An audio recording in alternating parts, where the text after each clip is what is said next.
wanda wannan bai shirka ne. Ahlus sunna ba sa sujada su tankwasar da goshinsu su dambala shi ga ƙasa domin wani wanda ba Allah ba. Da Allah ya haramta yi ma wani sujada wanda ba Allah ba.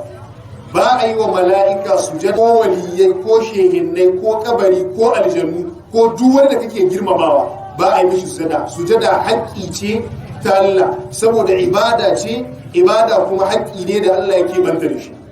Shi yasa Allah ce la tasjudu lish-shams wala lil-qamari, kada ku yi sujada domin rana wala lil-qamari ko kuma domin wata.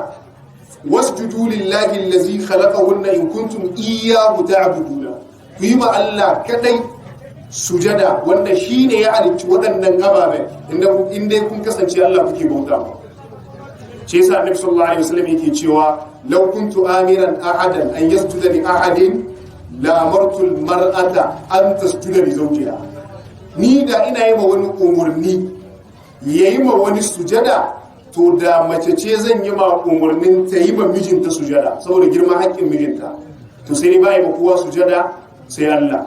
Wanda ya yi ma wani sujada wanda ba Allah ba, ka yi shirka don ka ɗauki haƙƙin Allah ka bai wa wani wanda ba Allah ba.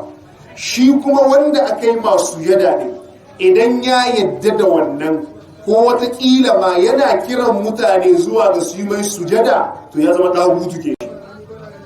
Shi yasa masu yi ma malamai ko shehinnai ko waliyai ko kaburburra ko aljannu ko waɗansu daga cikin mutane suna yi musu sujada, har ka ga mutum yana yi wa hoto sujada, wannan shirka ce, ɗaukar haƙƙin Allah ne a bai wani wanda ba Allah ba.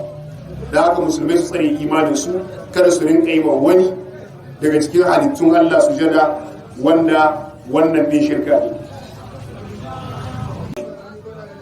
Shi yasa masu yi ma malamai ko shehinnai ko waliyai ko kaburburra ko aljannu ko waɗansu daga cikin mutane suna yi musu sujada, har ka ga mutum yana yi wa hoto sujada, wannan shirka ce, ɗaukar haƙƙin Allah ne a bai wani wanda ba Allah ba.